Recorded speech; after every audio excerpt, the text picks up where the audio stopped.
Well, it looks like the queue is slowing down, so let me go ahead and get started again. I'm Ann Bartuska, moderating today's session on behalf of the Forest Climate Working Group and the newest installment of the Latte and Learn series that we've been doing.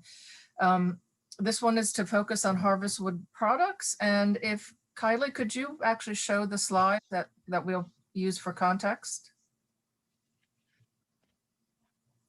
For those of you who've logged in on the Latte and Learn before, you've seen this graphic, and we're trying to use it as a way to tie all of the issues that we're covering together, such as reforestation, wildfire, other carbon sinks and sources. And basically it's showing that the carbon source in red versus carbon sink in green. And if you look at the entire forested landscape, there's a lot going on at any time. Today, what we wanted to do was focus on this bit, which is where you are actively harvesting the wood, which is in some ways becoming a carbon source. But then what we want to do is get into more details on what does that mean as that wood is harvested, it goes into products. And the whole notion that harvested wood products can play an important role in increasing carbon sequestration and the storage capacity, actually extending the storage capacity of forests through utilization. And so today we're going to do a little deeper dive on that subject. We have three great speakers for you to be hearing from in order, and I'll just introduce them now. And then when we get into the session, we'll have a nice seamless transition from one to the other. The first will be Dr. Katie Fernholz, who is president and CEO of Dovetail Partners, a nonprofit environmental think tank based in Minneapolis. Katie is a forester by training with 23 years of experience in the forest sector, and she is focused primarily on sustainability concerns and the different measures and the characteristics of sustainability, with some focus on smallholder and family foresters. Our second speaker will be Dr. George Berghorn, who is assistant professor of construction management in the School of Planning, Design and Construction at Michigan State University.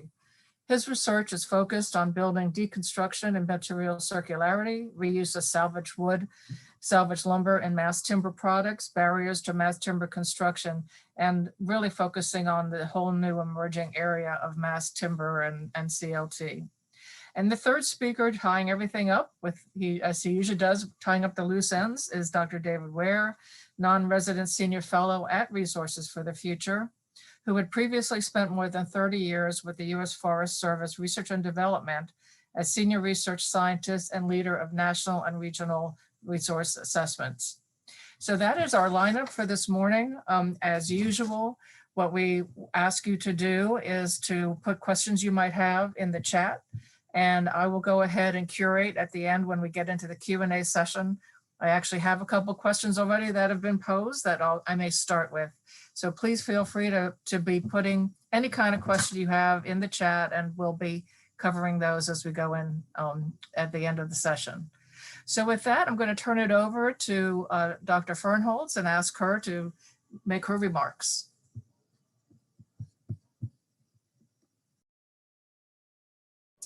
Thank you, Ann, and please let me know if you can see my screen at this point. Thank you, Ann. Good. And to be clear, I do not have a PhD. Thank you for the upgrade in my academics, but just to have the record show that I'm not Dr. Fernholz, but wish someday I'll get an honorary degree. Just let that be on the record that I'm in the market for an honorary degree.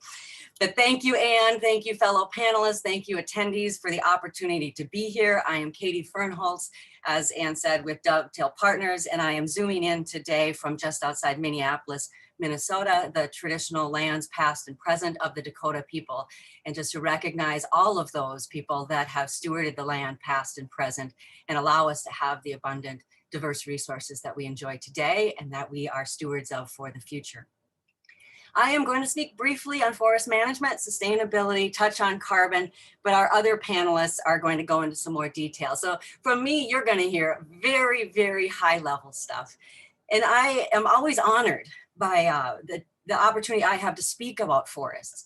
Forests are special beautiful places. They are complex, they are dynamic, they are all things and more. And so the opportunity to work in the forest sector and to spend my day job with forests is a great pleasure in my life.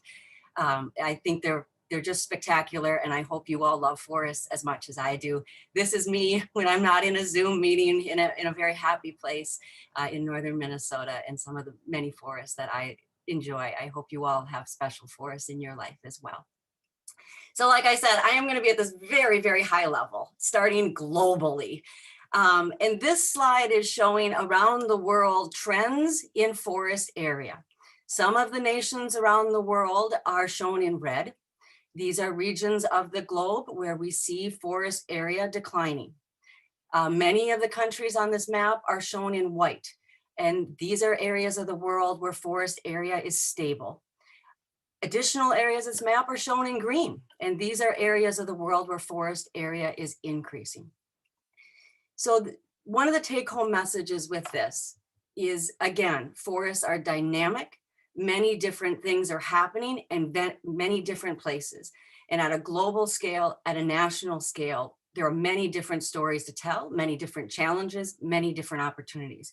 We are fortunate in the United States to be in a part of the world where at a national level, our forest area is increasing. And we're going to talk a little bit more about that and the opportunities that presents for us here in the United States.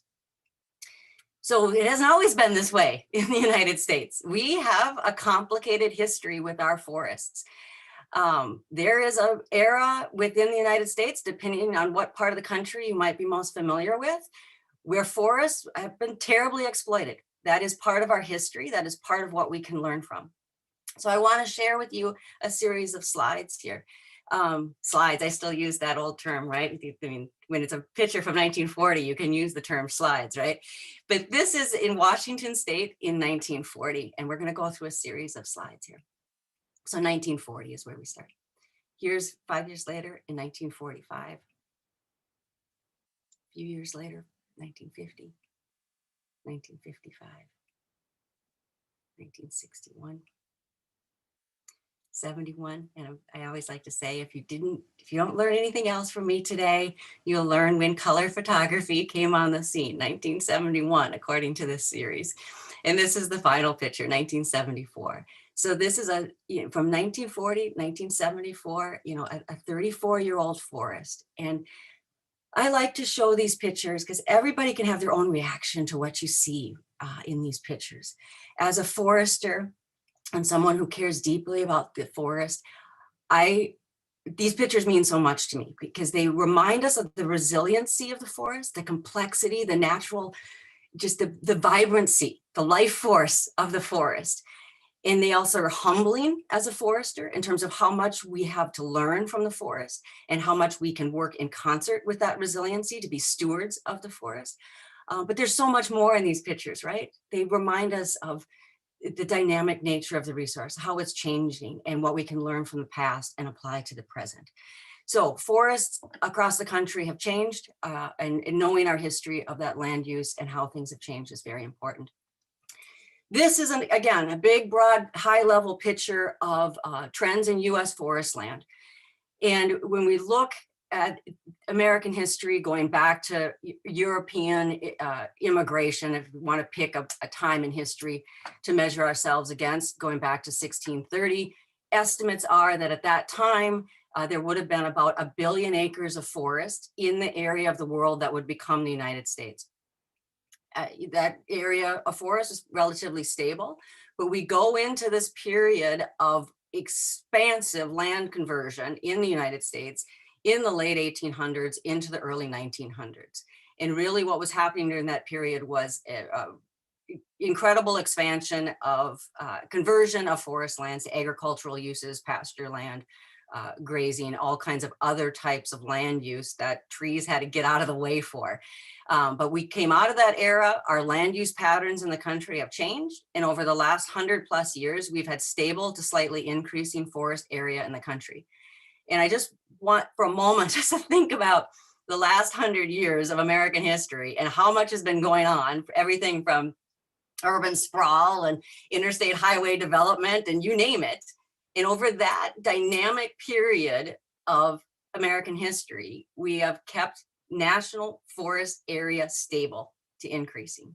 And so one of the ways to think about this is that, we can all imagine places when we were growing up that used to be trees, and today they're not. They've been developed into other uses. But if we travel further from our cities and suburbs, there are vast areas of our landscape that used to be pasture land. But once we all got automobiles, many of those areas have become forests, either passively or through human restoration efforts. So for every acre that's been developed, we've seen acres in other parts of the country return to forest, like I said, either passively or through active restoration. So one of the things I think about in this history is we went through an era of exploiting our forests, and we are living in the era of restoration. Many of the forests that came back after generations of agricultural land use, grazing, other types, those forests and those forest soils need some active tending and restoration. We are living in the era of restoration and caring for our forests coming out of that history. We've seen forest land area expand across the country. This is where we have forests throughout the United States. The darkest shaded counties are areas that have had 50% forest area increase since 1997. So even in the last 25 to 30 years, we have seen forest area significantly increase in some parts of the country. This is a trend that continues as we continue to change our land use patterns, especially the dynamic between forest and farming. That dynamic continues to influence our landscape significantly. We know in terms of sustainability that we've turned the corner and come out of our history of exploiting the forest in terms of harvest levels. If we go back 100 years, we can see this yellow bar is net growth, and the green light blue bar is removals on an annual basis. And there is a time in American history where we harvested almost twice as much as we grew each year, 100 years ago. That's completely changed. We are now at a point in modern forestry in the United States where on an annual basis, after we subtract for mortality and everything else, on an annual basis, the net growth across our forests is about twice as much as we harvest. And I'm going to mix my units. This map is in cubic feet, but if you put this into board feet, which maybe some are more familiar with, this is a gap of about 100 billion board feet that we have between our growth and harvest across the country. So it's a significant margin in terms of not over harvesting across our country and having some opportunities to invest in our forest products and in our forest, really. So I'm going to touch briefly on carbon before I wrap up, because I know the other speakers are going to touch on this more. But when we look at carbon in the forest, this is an investment opportunity. It is a way to value another ecosystem benefit of our forests and to provide the resources to support the enhancement of that value and benefit. It's an opportunity to invest in our forest resources. Because in forests, we know that carbon is stored in many different areas. It's in the trees, it's in the soils, it's in the understory components of that forest. So there's carbon throughout that system. And that carbon does change over time. As the trees grow bigger and they're harvested and they grow again, there is this cycle. And so there is a bit of fluctuation that's usually depicted in forest carbon. But one of the things to understand with forest carbon is it's a landscape opportunity. It's a landscape condition. So looking at an individual forest management unit isn't the full picture. So these charts are just reminding us that on the top, yes, you can look at an individual forest management unit. And over time, depending on harvest cycles or disturbance, wildfire, something like that, you can see that forest carbon fluctuate. But if we zoom out a little further, we look at a county or a state, that variability is moderated because across that whole landscape, there isn't something happening so frequently. And if we look even further, like some of the other slides where we look at a national scale, then you really see great stability in that overall landscape scale forest carbon storage. On an annual basis across the United States, less than 2%, about 1.2% by many measures, but less than 2% of our forest is impacted by harvesting each year. So it's a very small impact across that big forest carbon bank that we have. As was mentioned, we also have this opportunity to store carbon in harvested wood products. That's what you're all here to talk about, right? So this chart is reminding us of these 3 areas of carbon benefit with forests. On the bottom, again, you see that storage in the forest, where as the trees are growing, harvested, that's that cycle you see in green at the bottom of the slide. When materials harvested from that forest, it can go into that bar that looks like wood. That's the storage of removing trees from the forest, turning them into products, putting them into our built environment, and boom, you got that carbon stored there as well.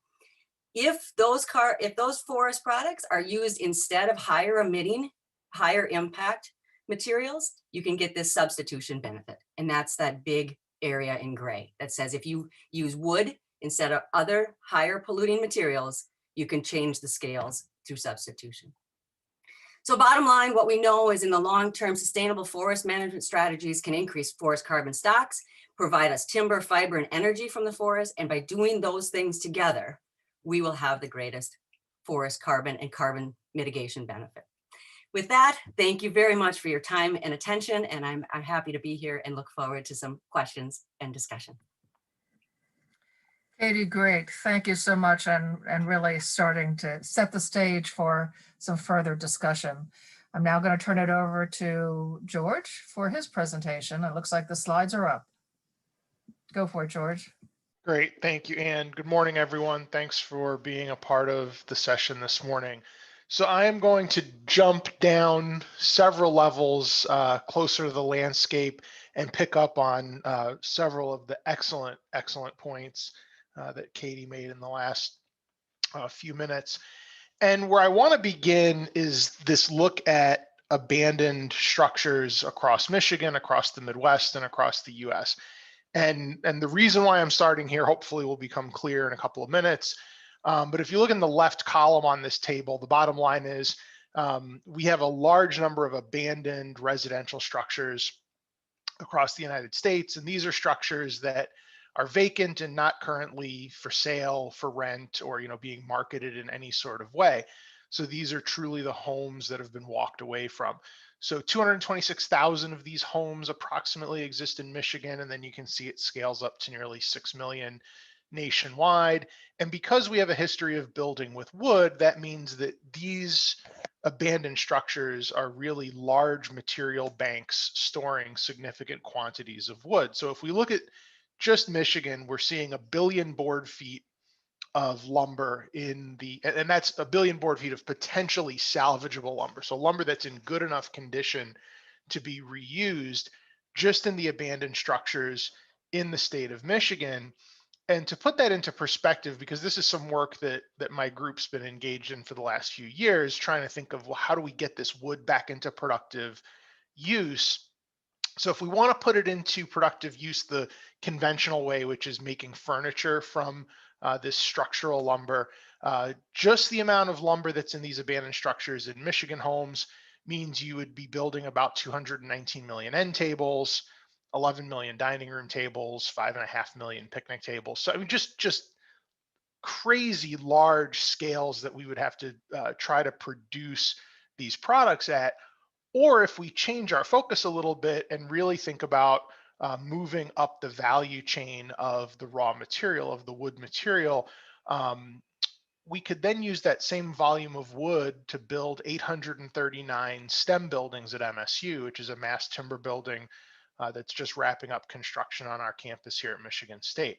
So our group started from this diagram a few years ago and said, well, why aren't we thinking about how to get salvaged lumber into mass timber buildings, into mass timber products? And if you're not familiar with mass timber and what it is, you'll see a couple of photos of buildings across the country. This is our MSU STEM building on campus at Michigan State. I call this the baby picture of our building because it doesn't look anything like this anymore. It's fully encapsulated in brick and limestone and glass, but it's got a timber structure, as you can see. This is Brock Commons, an 18-story timber residence hall at the University of British Columbia in Vancouver. And this is Carbon 12 in Portland, Oregon, a 6-story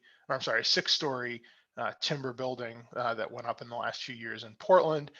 And to figure out what a mass timber building is, it's really defined as buildings that have their primary load-bearing structure made from either solid wood or engineered wood. And most of what we're talking about is engineered wood composites, layers of wood and resin together to make these large cross-sectional structural elements.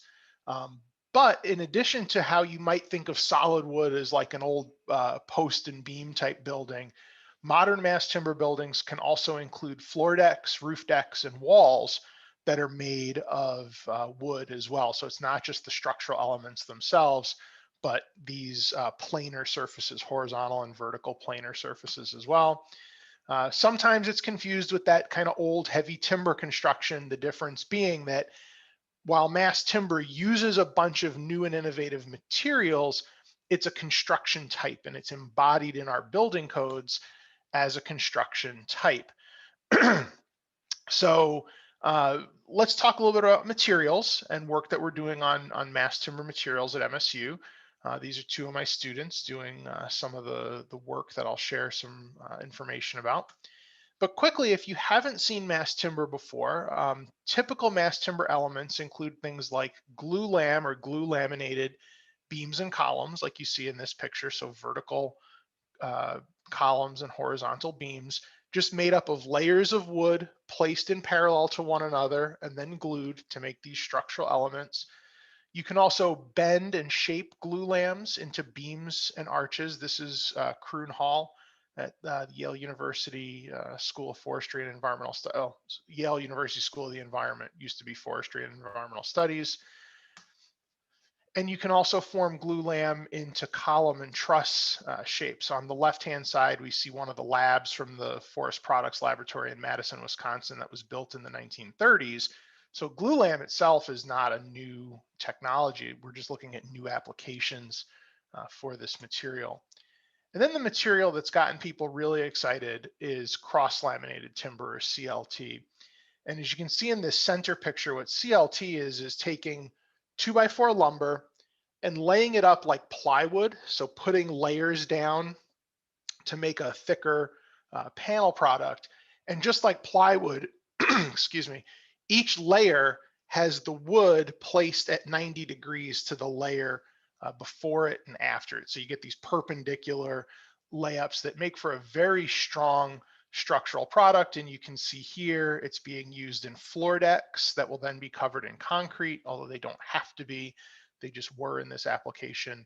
And then on the right-hand side, you can see its use in wall panels. This is actually in a stair corridor in our STEM building at MSU. So not only is it being used in a wall application, but it's being used in a wall application that has to meet stringent fire testing requirements for egress from a building if there were to be a fire. To sort of focus on this salvaged lumber mass timber project that we've been working on at MSU, we've got some really promising performance testing results looking at lumber from a variety of different structures that were deconstructed in the state of Michigan. I won't bore you with sort of the technical details of this other than to say the wood that we're finding from these homes is strong and it performs in a very similar way mechanically and structurally to the way that virgin timber performs when it's coming from the mill. We've then, in this table, we looked at the grades of the lumber and compared it to the grade of lumber that's needed to be put into glue lam or CLT. And if you look at this column that says percent at the top, you'll notice that in most cases, we're getting well over 90% of our salvaged wood samples that are adequate to be used to make glue lam and CLT. So we can take, in essence, what was garbage, it was destined for the landfill, and we can put it into these much higher value, long-lived harvested wood products. Of course, we also know about what's going on with lumber prices right now. We've estimated that the cost to get 1,000 board feet of salvaged lumber out of a structure and to the point of remanufacture is about $833 per 1,000 board feet. A year ago, that was a terrible number. That was too expensive, too high. No one was willing to pay that. And if we look at lumber future prices, and I just pulled this chart this morning so we could get the up to the minute data, the last vertical bar here is from May 6th. On May 6th, random length framing lumber composite prices were over $1,400 per 1,000 board feet.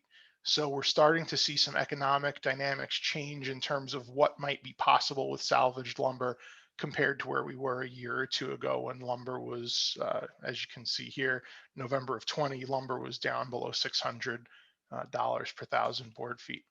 But then we have to think about other values as well. And are there other values that this material brings to the table? And so I'll turn your attention to this table. And again, not there, there won't be a test on this. I'm certainly not looking to make anyone go blind on these kind of technical details. So I'll just focus in here. And what you're seeing is on the left side, you're looking at emissions from the manufacturing of virgin softwood lumber originating in the Pacific Northwest and the southeastern United States. And then on the right, you're looking at emissions from salvaged framing lumber, reclaimed framing lumber. And we can see that CO2 from biogenic sources and from fossil sources accounts for about 99% of the emissions in the manufacturing of lumber. So we're just going to focus on carbon then as a result.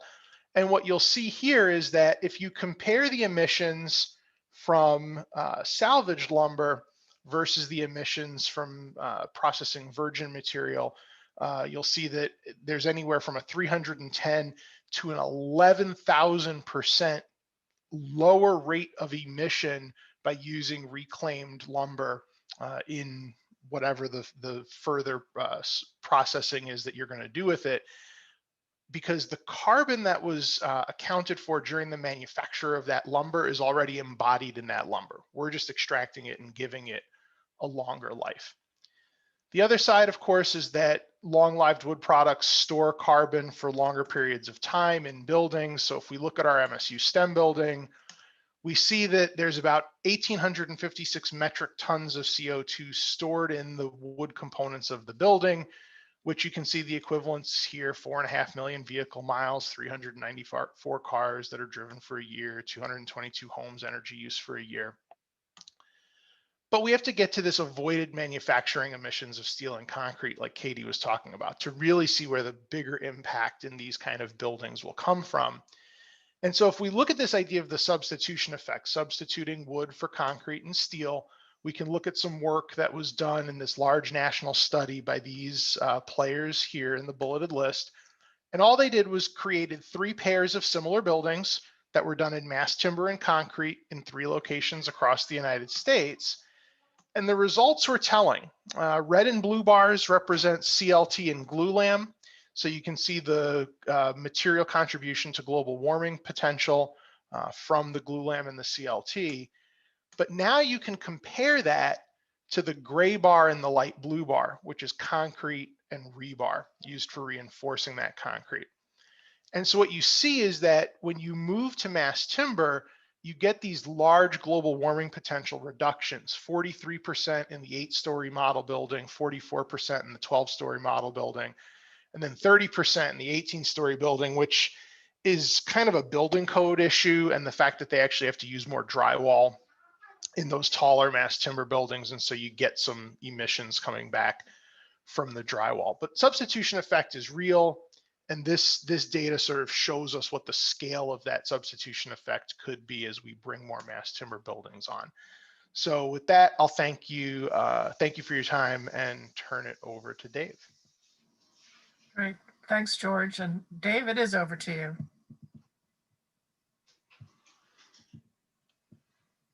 And just to remind the participants, if you have any questions or comments, please put them in the chat.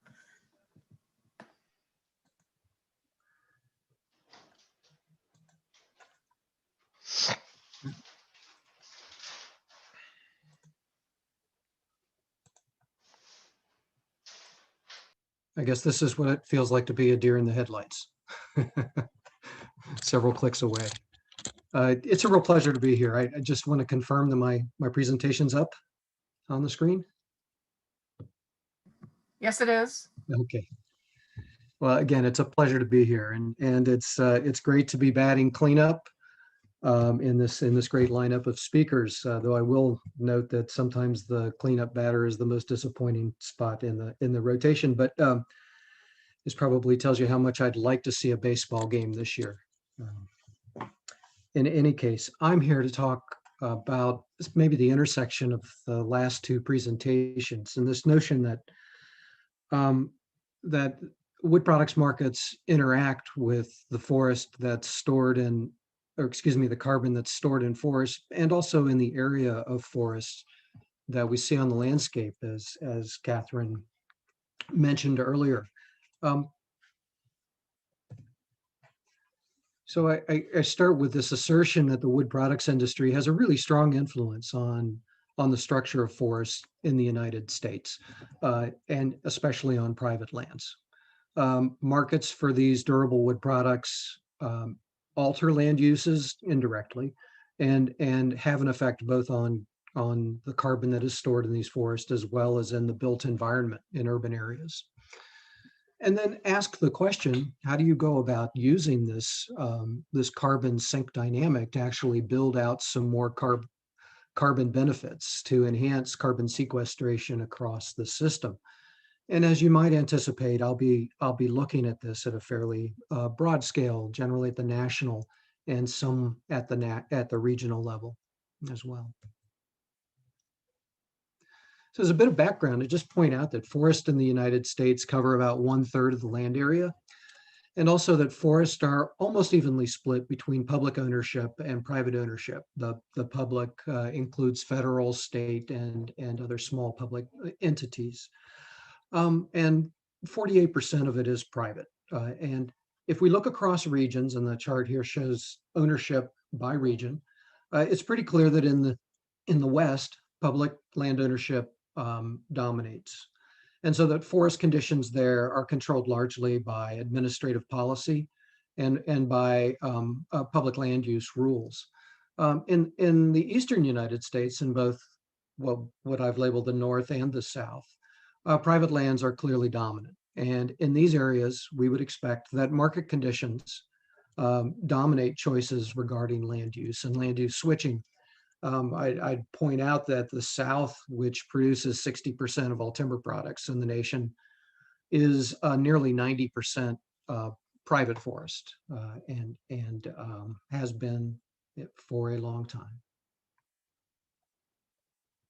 So land use is fairly stable on public lands, but if we look at private lands, and in this case, we're looking at non-federal lands as an aggregate category, there have been two dominant trends. The top graph shows area by land use between 1982 and 2012 using the NRI data, and shows that cropland has declined substantially since the 1980s, largely driven by increased productivity and consolidation of the agricultural sector. But the cropland has declined by about 69 million acres since 1982. At the same time, developed land uses, urban in this graph, has actually increased by about 42 million acres. So this gets to Catherine's observation that there have been an incredible amount of land use dynamics altering the landscape of the United States over many decades. But if we look at forest area, which is the purple line at the very top, they show that it's amazingly stable over this period and actually has increased somewhat. We know that forests have been affected by urbanization, and we can see that in the bottom chart here, where I've shown the changes that have affected forest area in the United States from 1982 to 2012. These are lagged change rates.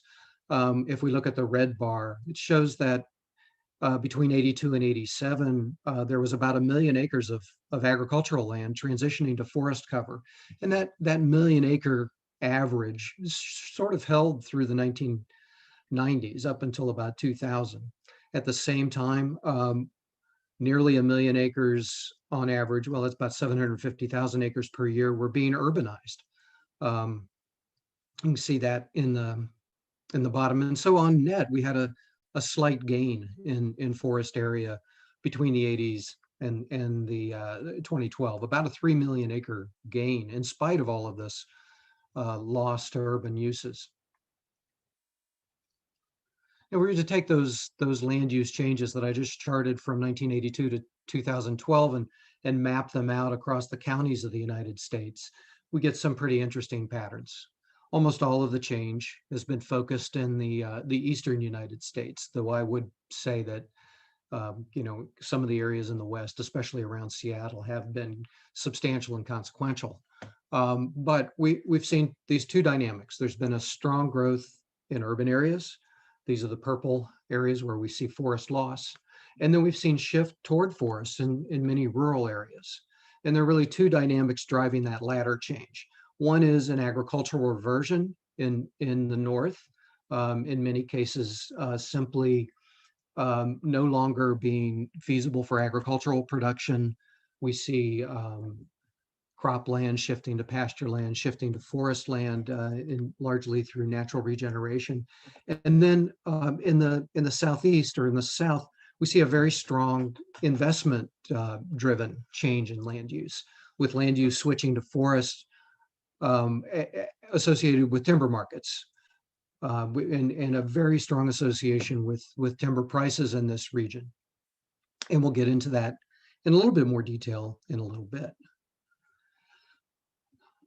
And getting back to this question about wood products and carbon storage, I think by virtue of you being on this presentation, you understand that forests are nature's carbon capture and storage system.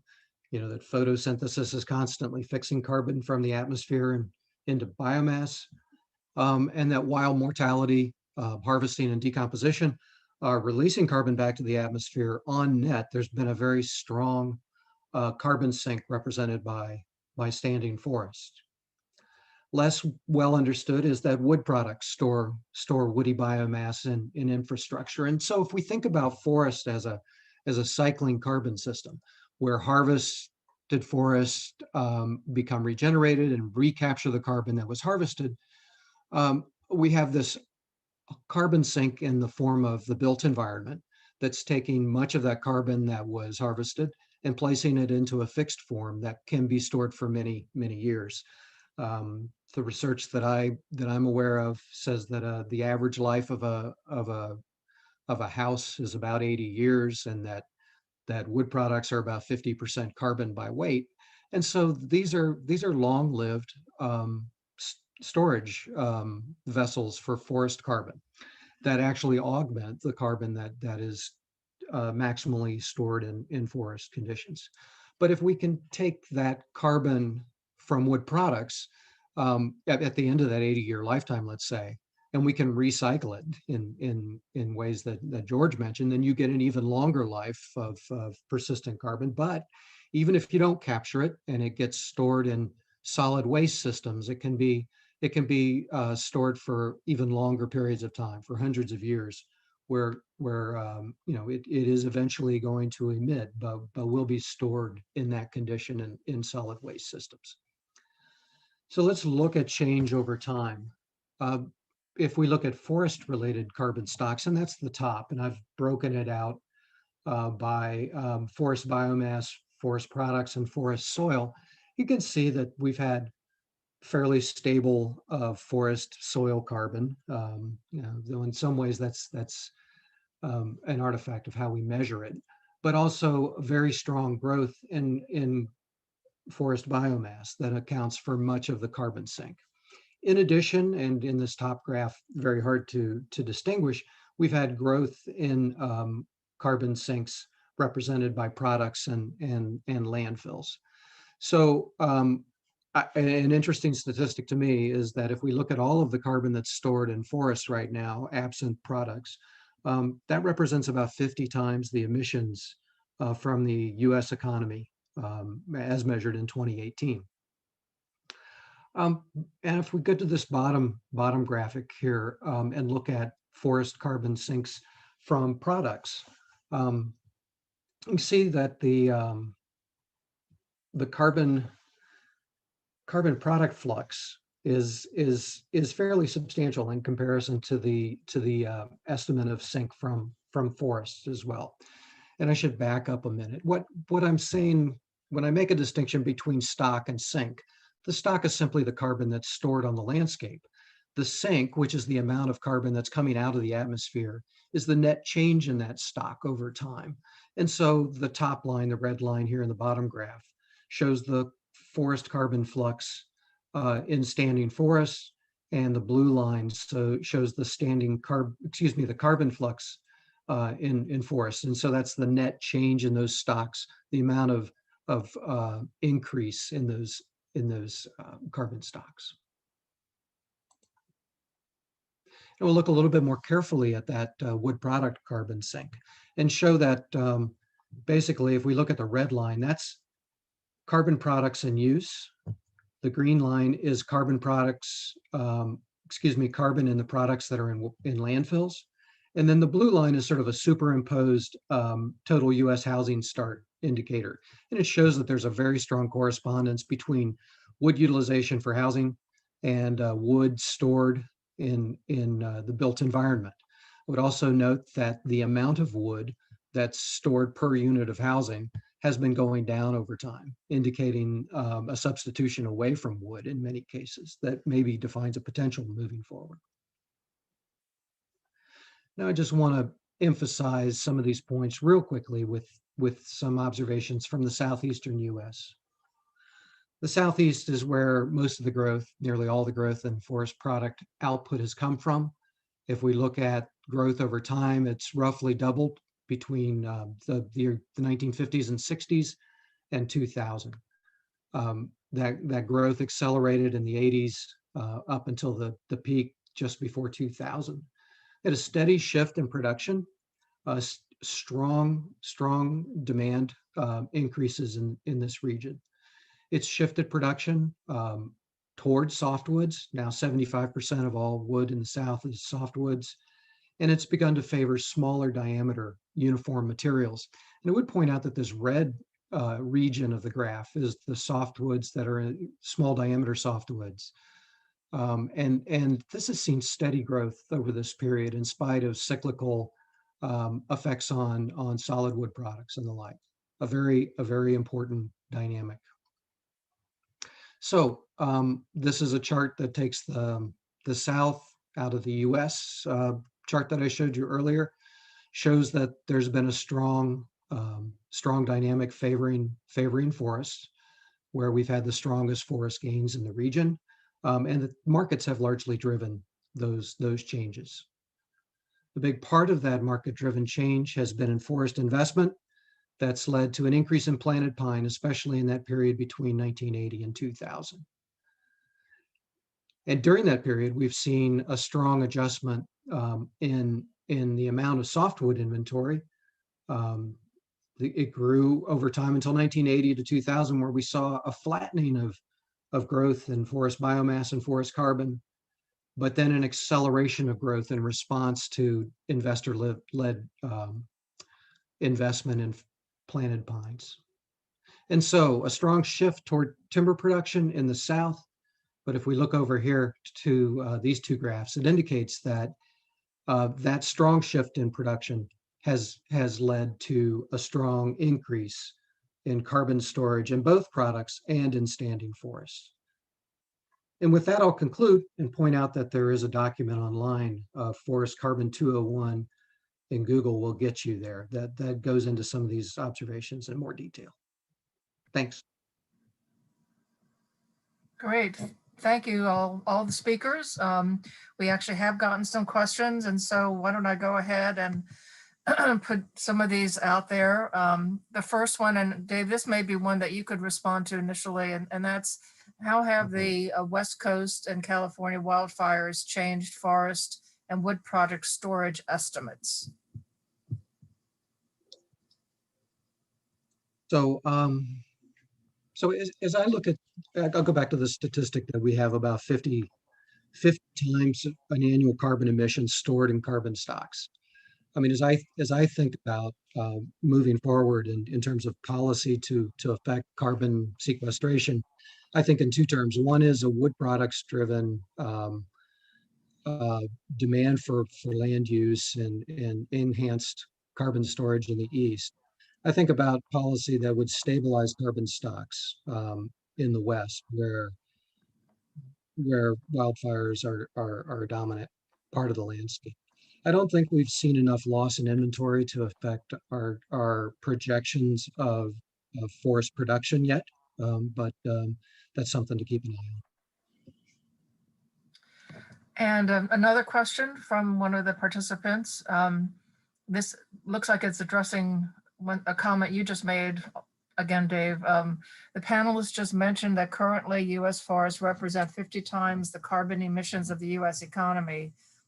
Is that the standing carbon stored in forests or the annual amount sequestering from forests? It's referring to stock. So that's the carbon that's accumulated in forests across the nation. And roughly, I think it's 52 times the annual emissions in 2018. Great, thank you. Another question has come up, and George, I think this might be for you. You talked a lot about the deconstruction and salvaging of lumber for use and long-lived wood products, basically upping our recycling. Are there social impacts related to that process? And can you point to any specific examples? Yeah, absolutely. There's sort of countless examples of how this is being done at the local level across the United States, but I think probably the best scalable example is right near Washington, D.C. in Baltimore. Baltimore Wood Project has been running for the last several years. It's changed the way it operates a little bit in the last year, in part due to COVID. But it's a partnership between the Forest Service, a social services agency in the Baltimore area, and then a number of corporations. And the idea is that they've got this linked sort of systems driven concept where deconstruction and material salvage are linked tightly together. The companies that provide those services, the deconstruction and salvage services, tend to generally employ people who've been impacted by the criminal justice system, perhaps have had drug addiction or alcohol addiction issues, basically some bar to employment in the conventional sense. And they've employed those individuals using the takedown of these derelict homes in Baltimore as the impetus to get people jobs training, get them skilled, basically get them over some of those employment hurdles. And I think the really big success story that's come out of Baltimore is this notion now of social impact bonds, where private organizations in a location will invest in operations like what the Baltimore project was doing, recognizing the fact that businesses are contributing a significant amount of their tax revenue that they generate to paying for the criminal justice system, for drug treatment, for all of these other services. But if those funds could be diverted to creating positive social impact on the landscape, that's probably a better investment of their funds. So that happened in Baltimore, and now that social impact bonding is being replicated, I believe, in St. Louis. There have been discussions about looking at it in Detroit, but it's really a replicable, scalable model that can be implemented in other places around the country. Great. Well, thanks for pointing that out. And having been on several field trips to the Baltimore field site, I can tell, especially the Hill staff who are attending, the Forest Climate Working Group would love to arrange field trips for that particular project, because it's such a great and the backyard example of what we've been talking about.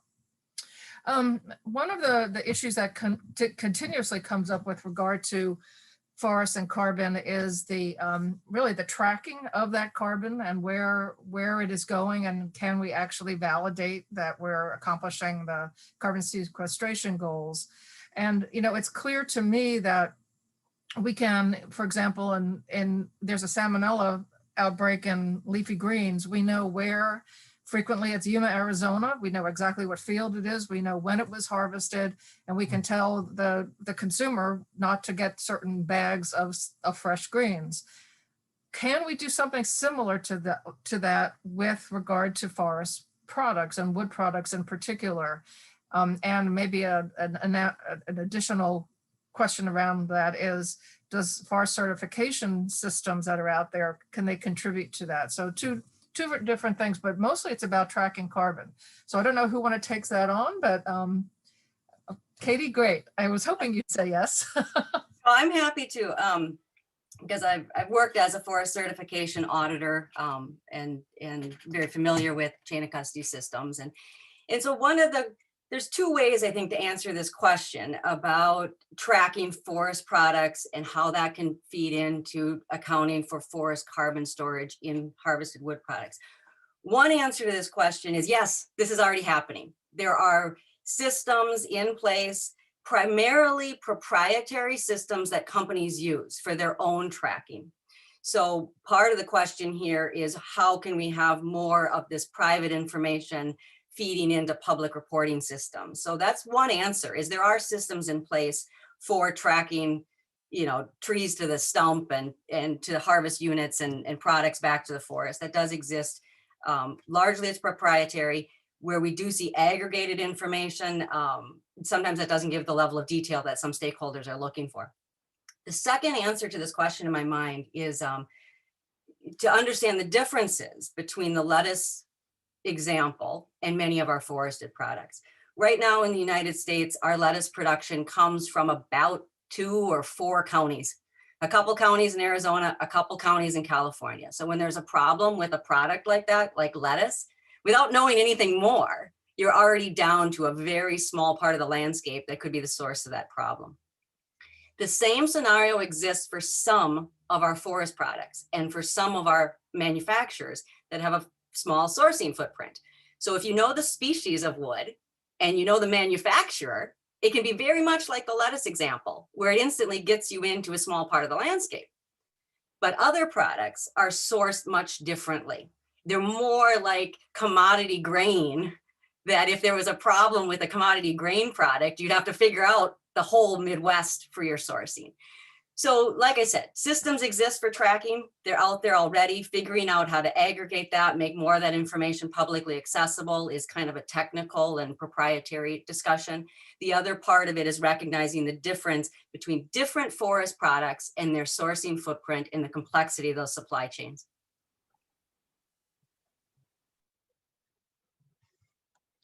Sorry. There was a addendum to that question that you might want to address, and that is, do these estimates in tracking carbon from tree to building or end wood product, do these estimates encompass the carbon emitted from the entire process? And so starting, really, it's the whole life cycle. And do we have the numbers associated with the life cycle, including ecosystem carbon? George, were you going to say something on that? Go ahead, George. Okay. Yeah. So, I mean, yes. The course answer is yes. We know some of these things. Of course, the problem with life cycle assessment and these carbon budgeting type scenarios is they're very contextual and they're very context specific. One thing we know is that if you look at wood remanufacturing between the Pacific Northwest and the southeastern United States, biomass is burned for fuel differently in different parts of the country, and that has a big contextual difference in how those life cycle assessments look. I mean, that's just one example. We're doing a project this summer where we're trying to sort of refresh data that the Forest Service had generated about 11 years ago on understanding what's involved with the deconstruction process, the building deconstruction process to get to the wood. So we're looking at sort of, I think what your question is asking more about, like what kind of carbon emissions are involved in the process of actually getting to the material. And so Forest Service had done that work about 11 years ago. Methods have changed, a lot of technique has changed, and so we're looking to refresh some of that data now. So it's out there. I'll be honest, it's not always in the most accessible and easy to use formats, unfortunately, right? The decision makers that could benefit the most from the information often can't get to it, or if they can get to it, it's just not accessible, to anything other than like a highly technical audience. But yeah, that information's out there and it can be parsed out. If we got into this sort of carbon tracking idea, it could be included in that. Well, there are a whole lot more questions that have been coming in, and unfortunately, we've run to the end of our time. So I might ask Kylie if you could address how we will provide any information following this Latte and Learn. Sure. Yep, so we will have, I posted, there's a link in the chat or in one of the question and answer there, where we'll post the presentation slides and the video from today's presentation, as well as we'll post any subsequent questions, any questions that were unanswered, we'll have those answered there, and as well as a sort of a wrap-up summary from today's Great. chat. So thank you for everyone. Thanks very much, Kylie. And everyone, I'd like to thank the panelists. You did a great job, and I think you hit it out of the park, so to speak, given Dave's previous baseball analogy. And I think it was really, really helpful. And the fact that we've gotten so many questions suggests that we, in fact, were digging into a subject that people would like to learn more about. I know Dave Ware did post in his final remarks, or his concluding slide, I think, reference to a product that's on the RFF Resources for the Future website.